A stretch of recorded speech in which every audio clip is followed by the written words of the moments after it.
Hello, Chief. How are you? All well? Welcome. What's up, man? Good. I like this dress, man. Yeah. One has to be an African. Yes. You're welcome. Thank you. How is everything? Good. Hello viewers, welcome to Sip and Chat Extra. My name is Atem Sujin, and today with me are two gentlemen, youth leaders who are doing great in their different walks of life. And today I'm here with them to Sip and Chat Extra. So, Data Gordon, welcome to Sip and Chat Extra. Thank you. Magai Aruei, welcome to Sip and Chat Extra. Thank you. Briefly, I would like to tell you that this is a program that amplifies the work of youth everywhere, and we are hoping that it changes someone's life outside there. So before we continue, I would like to give my gentlemen a platform to introduce themselves. I'll start with Data Gordon. Thank you so much, Atem, for inviting me for this conversation, and it's a pleasure. I'm called Data Emmanuel Gordon, commonly known as Data Gordon, but because of this dressing, I have a new name from that is Kwajok. It was given to me by the Minister of Cabinet Affairs. I'm called Mahjong Wood. So feel free to call me Mahjong Wood. I have no problem.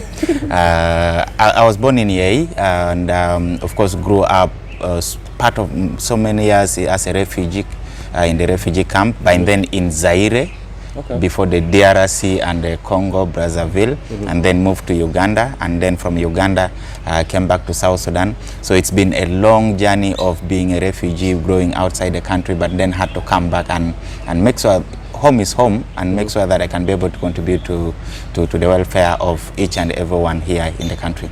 Thank you so much, Data Emmanuel Gordon, Mahjong Wood. Yes. Okay, over to you, Magai Aruei. Thank you so much, Tim Tejan. I think this Sip and Chat Extra, it's extra now. Yeah. It has brought about some of us who were not in the first version of Sip and Chat. Yes. And now because it's extra, Yes, we have to come in. As you said, most of South Sudanese almost share the same history. I was once also a refugee, like you do. Our difference is that I was an internally displaced person. So I actually grew up in the Equatoria, in a place called Kajukeji. There's a small village along Ugandan border called Bamuri in particular. So that's a little about my journey from where I left, especially my village. And yes, I am a young person, and of course, being a young person, you learn from certain things. For me to become to where I am now, that I am actively involved in things that matters to the young people. I got this from my experience in the refugee camp.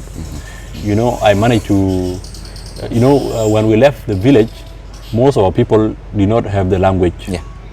In order to integrate to the Equatorian communities, you need the language. In order to understand with the refugees, it's because some of these refugees, some of them came from different places, and as such, I got the chance to be a translator.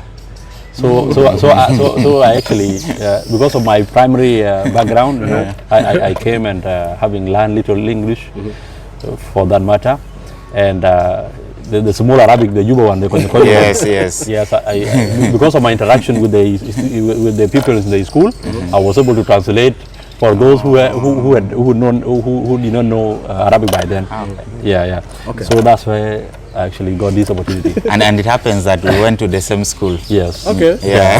The name of the school? What of yours? Nyangelia Senior Secondary School in Koboko. Yeah. Okay. I think that was 2003-2004 before I left. So you guys are schoolmates? Yeah, we are hobbies. All right. Okay, thank you so much, colleagues, and thanks for your time. I know it's a very busy day. It's a weekend, but you heed to my call, and you guys are here. Thank you so much. And before we move on, I would like to tell our viewers that this show is primarily to discuss the issues of youth, and especially talking about the Condomize campaign that has been happening, and also looking at the youth. What are the roles of youth in this country to bring about development? Sometimes we're the backbone, we're the majority, we're 70% of the population in South Sudan, and our role should be very effective in terms of maintaining peace, in terms of development and other things. So we'll be talking about these two subjects, and they will be cross-cutting with both of you guys. I'll start with the Condomize, another nickname, right? So Data Gordon, tell us briefly, when did the idea of using condom as a mean of prevention comes to your mind. You've been doing it with passion, and I like that. Every year with all the challenges we are facing, you've been persistent to make sure people talk about condom, about sex, and everything. And mind you, our cultures as South Sudanese do not allow open discussions on sex. But you didn't, the barriers that are there, you overlook them, and come up with this project. Tell me briefly, when did you start, and until now, what happened, and what came to your mind when you started this? Okay, I started this in March 2019. And it came in because the same way like Magai was in East Africa. Remember when we were in the camp, that was when the issues of the HIV intervention came in. And I remember in Uganda, people who are in the HIV intervention will come to the camps, create awareness, using those cinemas and all those stuff. And the conversation was very open, and it was really there. But then when I came back to South Sudan, by then Sudan, then later on South Sudan, it's totally different. And I understand, because we were by then in the Sudan, in a situation where you don't openly talk about sex, and then coupled with our cultures and many other factors, it becomes an issue. So I was in EA, of course. Moving on, in EA it was a little bit different. You will find people talk about HIV prevention easily. But then when I came to Juba, it was totally different. But then I got an opportunity because I was working for one of the media institutions, one of the radio stations, and I was hosting a health program. Now that health program was called the City Doctor. Now the City Doctor, I was invited for a meeting at UNAIDS. Okay. So when I was invited, and of course with the UNAIDS and within the HIV interventions, is that you get to even talk with people living with HIV. And you're given the platform of how do you talk to them, how do you engage them, and all those stuff. And then we had to interview people living with HIV, recorded, I edited, and the program ran, and then came in again. I hosted one person live who was living with HIV, and then it gave me the morale, like, okay, beyond just the awareness, what next do I need to do? Then I remember making a phone call to, she's called Betty Araba, who works for UNAIDS, and then she's like, oh, if you need condoms, where are you? I'm like, I'm at this location, that I will send condoms within 30 minutes. And within 30 minutes, she sent me a box of condom containing 7,200 pieces. It was from there that the interventions, the journey started. And my social media became condomized. Okay, so a few days ago, before we came for this interview, you posted something on Facebook. You say you have to test before you test. Yes. And I like how you always come up with different ways of passing out the message. So briefly tell us about test before you test. What does it mean? Test before you test, I just put it blank for people to get to guess what exactly is the meaning. When you pronounce it, it is totally different. But then when you go to the real text, it is totally different. So testing, I mean, you have to know your HIV status. Before you test? Before you test, that is having sex. Possibly unprotected sex. Because there is this kind of opposition coming in that there are people who do not want to use condoms. And I'm like, it's okay.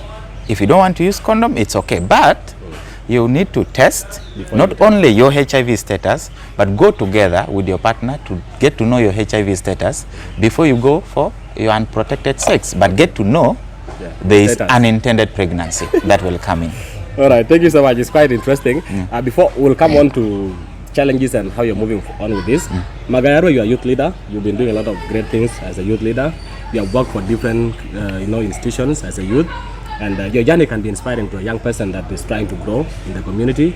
And why we are here is to tell our stories to motivate and change someone's perception about South Sudanese outside there. Tell us briefly, where did you get the passion of being one of the people who said, okay, I want to be a youth leader, I want to serve the youth? Thank you so much, Atem Sijan, and my colleague Data Godot. There is a South Sudan that we don't know, and this South Sudan that we don't know is the South Sudan that I want us to know. When the Sudan got independence in 1956, there was a strong opposition from the South, especially from Equatorian, in the town of Torit. Just 6 months before the independence, our people wanted to refuse. They wanted to protest the upcoming independence of the Sudan. Why? Because there are a number of things that they think were not in place, and that struggle was done by Equatorians. This is where the idea of self-determination came from. It was not just, it's not yesterday's thing. This is from the inception of the Sudan. And as such, is the South Sudan you don't know. The South Sudan you don't know, in the South Sudan, when after the independence of the Sudan, we still identified ourselves as one people. There was what we call closed district ordinance. Closed district ordinance was an idea of somebody called Agrejadan, They say this southern region, the southern region, they said we have a closed district ordinance because by that time Sudan was governed using the districts during the independence.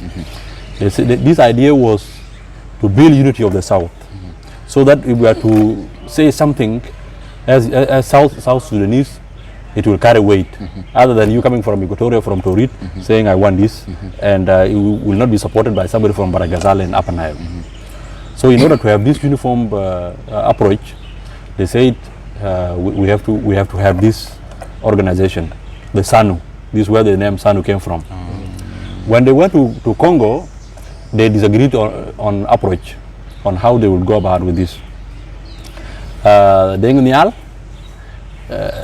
with his approach, was saying, let us have a non-resistance approach.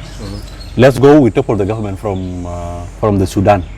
We tell the government that we actually challenge them using elections for us to bring a government that will now support the ideas of the Southern Sudanese, and that will see to it that we have equal opportunities as Sudanese. For Agrejadan, he said this thing, the Munukuru cannot get this. Unless we go to the bush, we wage a war. Then they disagreed. Agrejadan therefore moved from Kinshasa to Kampala. And then Deng Nial came to Sudan to start his campaign of changing Sudan from within. And then Jedan went to the bush. This is South Sudan you don't know. As young people, you know, and when you hear of the histories of Yusuf Kua, some of our great leaders, those of Guy Tut, some of our great leaders like John Garang Mabio, the way they led us and where we are today is a South Sudan we don't know. And as such, we must make this thing known so that we move on as a society, because you know, you must know where you came from, and how you are going now for you to determine the future. You cannot just, we are not people of today. We are people of yesterday, and we are people of those days. And as such, you know, the South Sudan we know now is a South Sudan where Dinkas are seen as murderers, is seen as land grabbers. You see Equatorians as people who are jealous, people who cannot actually lead us. You see the Nuers as people who are arrogant, those who like rebellion. But we don't understand from the perspective of the past, because it is the past that we will now determine that for sure the Dinkas that we are seeing as land grabbers of today are people who contributed to the liberation of this country. The Equatorian that we think are not people who cannot manage this country are people who gave us the idea of self-determination. The Nuers that we think cannot are arrogant and are the very people who gave us the peaceful passage to the Ethiopia. Because our people, for us for the moment to gain momentum, was the support of the Ethiopia, and the Nuer lives on that border. Otherwise, if they were not hospitable enough, we wouldn't have got the opportunity to go to Ethiopia and change this country. And so I actually got this, and I feel as young people we must educate ourselves so that we understand that our history is not from the perspective of 2011 up to today. There are things that we have done collectively, and they are not written down. You know, I like one of the things that Yusuf Kua said during the liberation. You know, when the things became tough and difficult, people were rebelling. People were going to the Sudan. People started accusation that this movement is for this tribe and is for these people. And by the way, one thing that I just want to let you know, our numbers matters in everything. Whether being numbers of, okay, when you come to the Equatoria and you say you want to share a cake in the Equatoria, the Azandi would always go with a huge portion because they are the majority, including even those who die yearly. If you want to count, they cannot be equivalent to that of Bari. That's a fact. If you want to count the households for the Azandi and compare them with the Kakwa here in Juba, they cannot be the same. Yeah. It is because of the numbers. Yeah. This can be evidenced when you go to Kenya. I understand Nairobi was from Masai. And those who are actually yes, are the Kukuyus who have the huge portion of the land there, simply because of their numbers. Those are facts that we must make our people understand. Coming back to this thing here, as a country and as young people, we have issues beyond our reach, but we have issues that we do ourselves. We tend to negatively indoctrinate things that will not take us further than investing in things that will take us to the next level. Whether you like it or not, there is no South Sudan without the Equatoria. Whether you like it or not, there is no South Sudan without the Dinka. And there is no South Sudan without other tribes. This is a question of fact. This is a matter of facts. And you see the way our people are writing now on the social media, as if you can build a South Sudan without an Equatorian, as if you can build a South Sudan without a Dinka, as if you can build a South Sudan without a Nuer. And it is not possible unless we change this mentality and move and create a way to go. Well, the whole thing is overshadowed by the absence of peace. Because at the end of the day, if we have peace in this country, we can invest in so many things. If we have peace, we can have roads, we can have other basics needs that we need as a country for us to have an economic on its track to grow. And if the economy is growing, we will have now employment.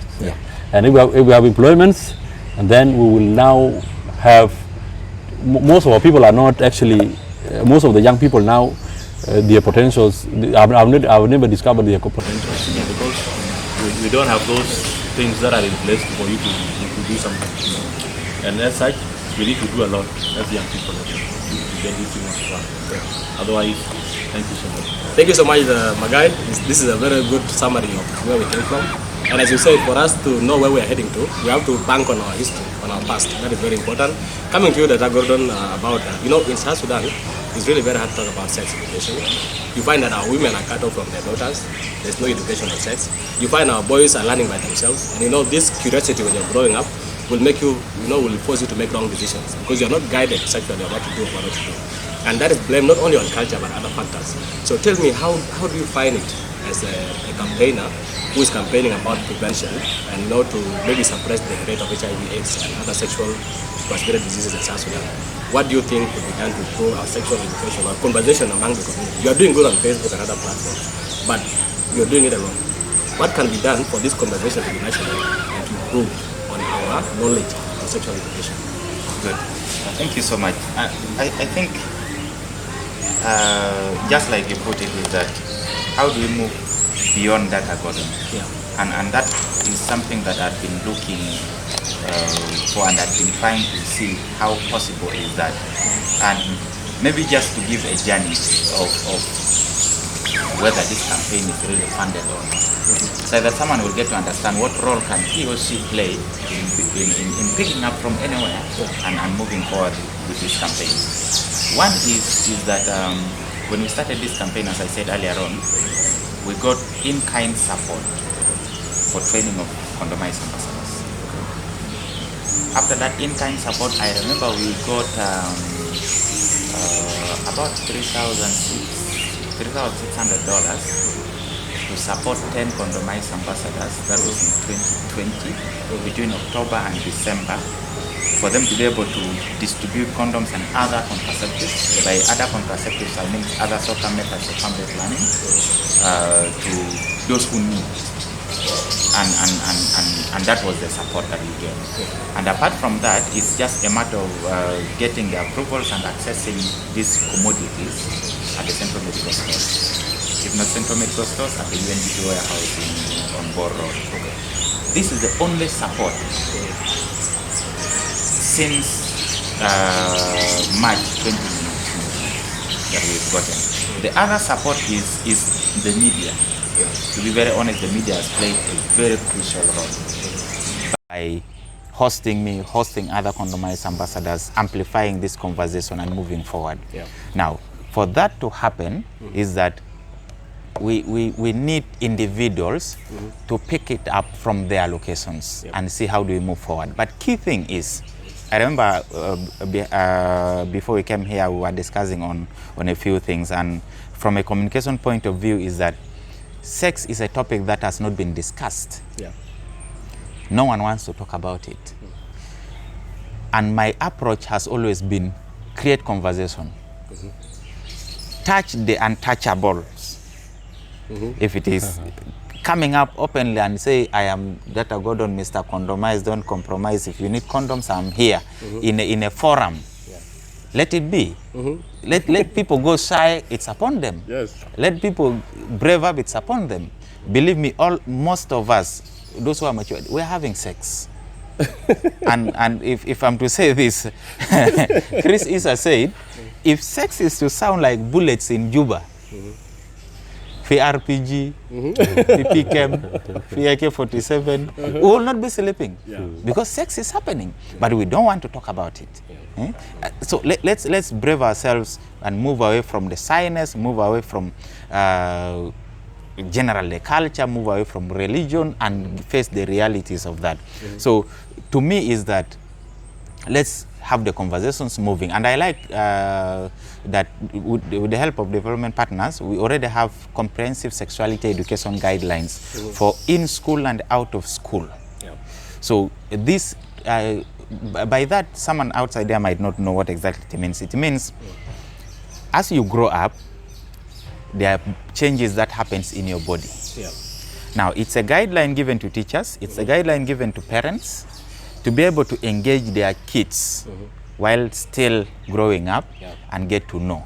And I remember we also had a discussion that we do not, like even when you're showering, you're just there showering, you don't even look down. You need to understand the anatomy of your body. How does the penis look like? Your own penis. How does the testicles hang? Is the other one down, the other one up, or it is the same? Even you as a woman, how does your vagina look like? That is the anatomy. You don't need to just be touching. You have to see. If it means getting a mirror, do it. So those are certain things that, believe me, our parents do not want to do it. But key thing to parents is that we allow our kids to go out in the name of going to church. After church, Baba, Mama, I'm going to see a friend. And the only thing will be like, come home early. Maybe by 6 p.m. you have to be here. Because we believe sex is only happening at night. Okay, that's interesting. That is a belief that sex only happens at African night. tradition, sex is only done in the dark. Yes, not during the day. But now it is happening. Anywhere, in fact, Morning, not just afternoon. in the house. Anywhere, Everywhere. it's happening.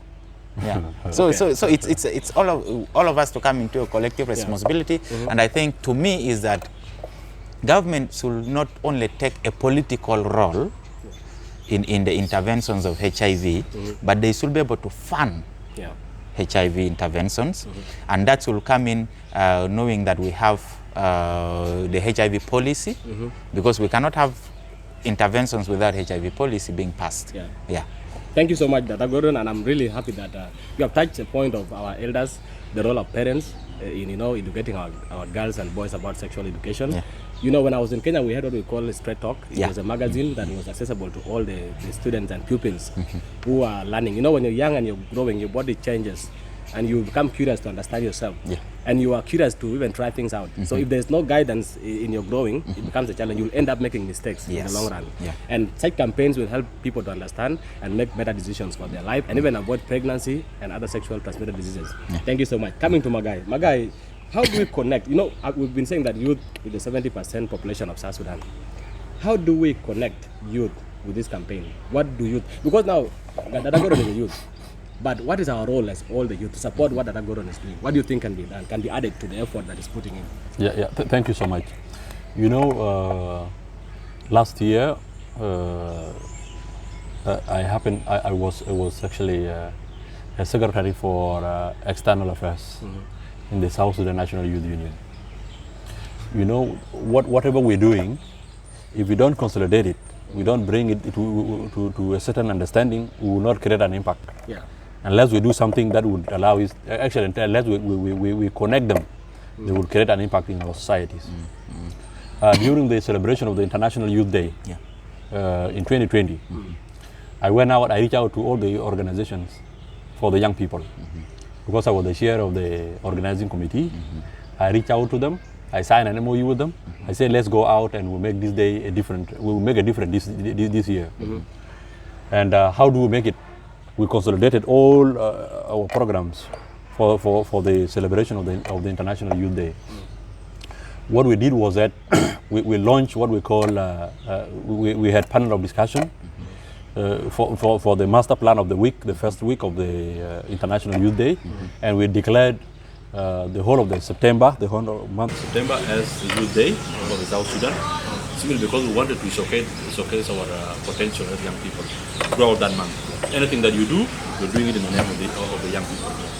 And in that campaign, we invited people from the political side, the youth who are actually actively involved in politics. We brought about people from business, the youth from the business. We had some of our people from the youth with special needs. We also brought the activists, and this is where we brought on board actually our young people who are helping us in the campaigns generally on things that matters to the young people. And we benefited a lot. We used a lot of media campaigns, and all those were done to amplify whatever the young people are doing in this country, and we are able to achieve something. And now we are still on that. The current Secretary for External Affairs, I think he can still take it up from there, because if we don't do it collectively, we will not have. If we don't have a uniform approach to certain things, we will not create an impact. I agree. And that is why it is very important to have the media also on board, because the media actually will help us to reach out to so many people. Much as in this country, you know, the media is not that much involved in so many things that we do, which would have not been the case, because those who are supposed to invest in media are shying away from investing in it. And we must make them understand that media is very important in our societies. This is the only channel that we can reach out to so many people. Like the interview we are doing currently, you cannot reach out to our people in the village. It will end up with us who have the access to go to the Facebook and other social medias, and it will not reach out to our people in the. How many television do we have in this country? We have only the SSBC. Okay, and that SSBC. If you see people going for the SBC, they want to just hear about the decrease. And that's it. If there's no decree, you don't want to listen to the other part of the stories. And likewise, the Equatorian TV, I don't know whether it is still there or not. I'm not so sure. Because I am not so sure. But such discussions actually are very important. If they can reach out to our people, they will help. And I understand even the campaign we did in 2020, the one for the International Youth Day, did not reach out to so many people. And this is one of the limitations that we need to see as young people. It's very good that we're investing in the media, but of course we need to see other channels to reach out these messages to our people. And I think maybe just something to add is that it's important that we, for example, when we're going out to the communities, let's go with the knowledge that these people do not know about HIV and AIDS. They should, like, the same interventions done in Uganda, like the same way you did in schools. There was straight talk. people, kids will write their name, not names, but just a question, and then your class, and then your school, and you send. Yeah. Then responses comes, and then you go in. That is another one. If we can have those cinemas, I remember in the camp, Those things are common in the camps, man. when you just watch the cinema, you will just feel like I don't want to have sex. Yeah. Like I don't know how they did it, but honestly speaking, it sent out a very clear message. Yeah. Much as to some extent, I look back and say, to some extent, it was stigmatizing to those who are already living with the HIV, but it also like created so much like awareness and the aspect of prevention that comes in. So how about we just do almost the same? Go to the communities, put up a cinema, let them understand how HIV works. Dear viewers, this is Sip and Chat Extra. We're going for a break. When we come back, we'll talk about how HIV/AIDS campaign awareness can be extended to the communities outside there. Let's go for a break, and when we come back, we'll hear more from Dr. Gordon and Magai Aruei. Thank you so much. Welcome back, dear viewers. We had a break and we've come back. This is Sip and Chat Extra, and as you can see, we're sipping. It can be water, it can be anything. I don't mind that. So, and here again, I'm with Magai Aruei and Dr. Gordon, two energetic youth that are doing great things in this country. So we can start from where we stopped. We're talking about how we can extend these campaigns and what are the methods we can use to improve on such campaigns and also to reach the grassroots. Like Magai said, sometimes we go on YouTube and Facebook, but our majority, our mass community, or most of the community members are the grassroots, and they lack access to media. So how do we reach out to these kind of people? Okay, I think first thing is that we as government and development partners, we need to integrate our programs.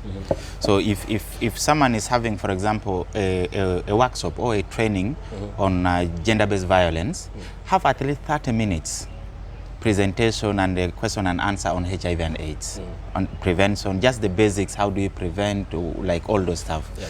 That way, we'll be able to reach to as many people as possible. We do not really need to have just one program like this. That is one. Secondly is that let's for now, let's move away from the so much of the social media aspect if we are targeting the majority of the people. Because in South Sudan we have the illiteracy rates are extremely high. And for that purpose, let's look at the more traditional methods of reaching out to people. For example, we had this wrestling in Terekeka. That is a platform for us to be able to use the leaders of the wrestling to communicate messages of HIV prevention to the wrestlers and those who came to watch. That is another thing. We have traditional dances that happens every now and then in our communities. Those will be used as platforms for us to just air the information that there is HIV, but you can prevent it. And in case you have it, you can treat it. It's a simple thing that we can be able to do, and that way we will definitely move forward. But to me is that also as a government, we need to come up with guidelines as a government, because we need the policy to be passed which will help what interventions do we really need. To be very honest is that we have so much money being put on commodities. Commodities are condoms, ARVs and testing kits and all those stuff, but less on awareness. So I think we need to now try to strategize that and then move forward. But also it's an individual responsibility to create awareness in your community. The community starts with you, your brothers, your sisters, your family, and then you can move out. Thank you so much. That is a very interesting kind of approach that we can use. And I agree with you. Sometimes we need to go deep in the community and use the existing activities. That's very important. Magai Aruei, I want to ask you, youth are the victims of HIV/AIDS in South Sudan. Majority of those that are getting infected are youth.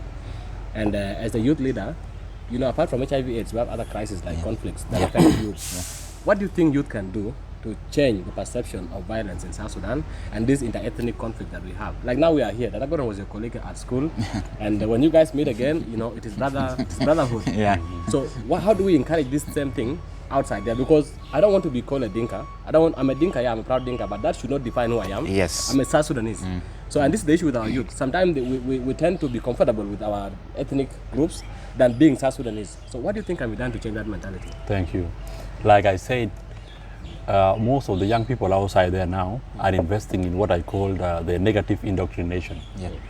We are instilling into ourselves messages that are not actually worth taking us to any level as young people. Like we are seated here now on this table, we are friendly with ourselves, and one of the examples that I usually give is myself and Gola, the chairman of the National Youth Union. You know, we have had histories of cattle rustling in the Republic of South Sudan, the Murle and the Dinka in the Jonglei state, plus the Nuers. But if you see us seated, we are friendly, we are able to sip tea. This actually, one of the UNIMIS guys, the one who was in charge of Mr. Guang, who was in charge of the Upper Nile region.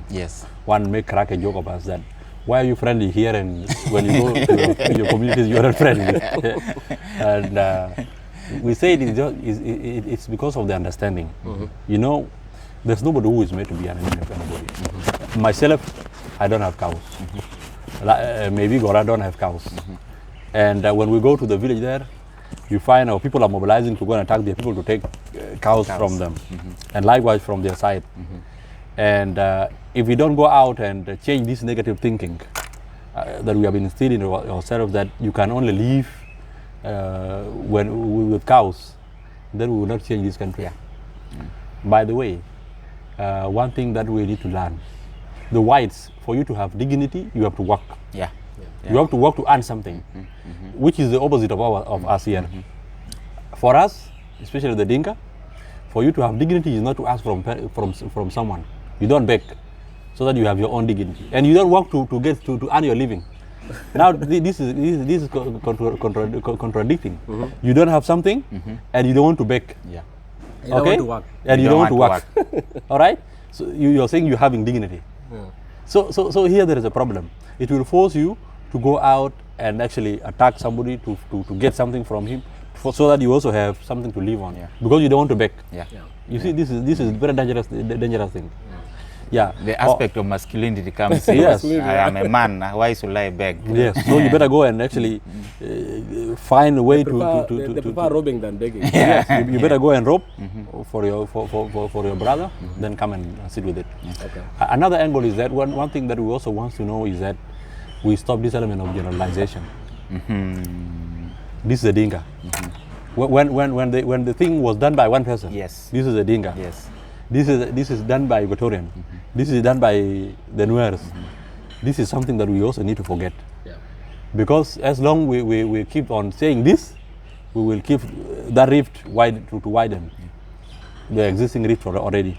So we need to actually turn out to be giving out different messages, peace messages, that we embrace ourselves. Now, if we are to fight today, the Dinka and the Equatoria, that means I'm going to fight with Data Godon.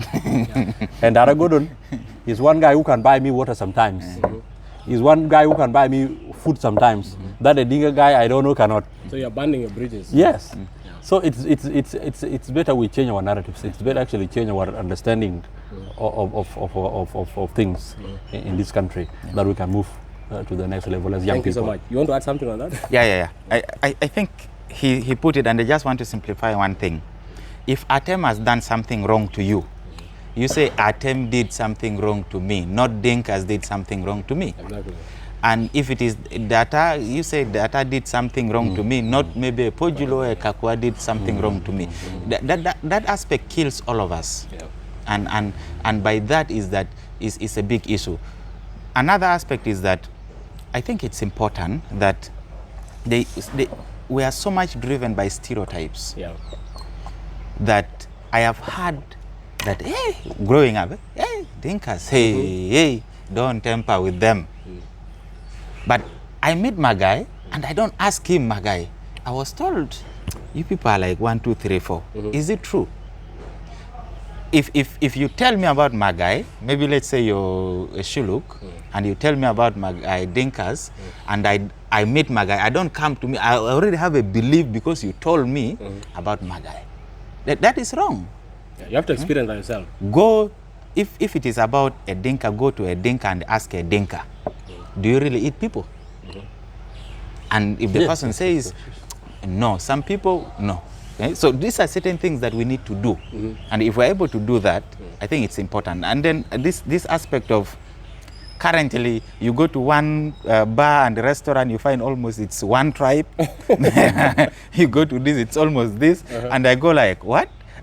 We move with Gak most of the times, and sometimes when you go like this, I'm like, Gak, I think I'm not comfortable here. Yeah, let's only move out. Yeah. And if we go somewhere, he will be like, no, I think we are not going to go this side. So you see, that alone, you can intentionally develop it yourself. Yeah.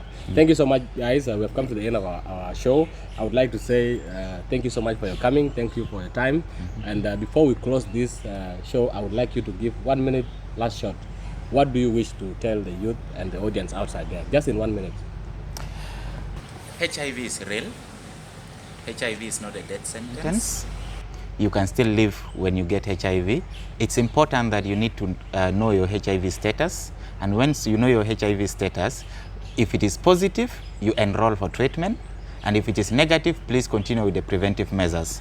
And for us is that we look forward to seeing a community, young people who comes together to contribute positively to this development of this country. And in the maybe a few weeks to come, or a month or so, we'll be launching an app, a mobile app, where there will be information on HIV and AIDS, there will be information of sexual gender-based violence, there will be information on sexual reproductive health and rights, where you can ask questions and you will be responded to in that app.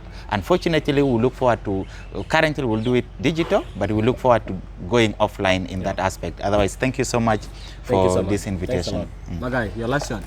Thank you so much, Atem, and the team of Sip and Chat Extra. South Sudan is a country. It's like another country. We can change it and we can move on. We were not born in this situation. We were in a different situation. And the realities are not the same. We have a different reality. Therefore, I am urging all the young people to come out from their comfort zone. You do things that will change your lives. It's because if we don't, it's because of not working. That's why we are here. There is relative peace now in the country. Let us use that opportunity to change our life. And of course, we need to invest in ourselves as young people. And of course, we also need to consider our health. Given what my colleague has talked about, you know, if you're healthy, you can be able to live long and you can be able to do more. So we move out of our comfort zone and we change things. Thank you. Thank you so much. Lastly but not least, please do subscribe to our channel, Sip and Chat, and support us. This is a platform that youth can come together and discuss issues of concern, social issues. Sip and Chat Extra will go extra mile. We will not look only at people's stories, but we'll go deeper into the issues of our society, like using condoms, like youth development and other things. Thank you so much, and please do subscribe to Sip and Chat. Our link is down below on this video. You can support us wherever you are, and thank you so much. My name is Atin Sijen, the host of Sip and Chat Extra. Thank you. Thank you.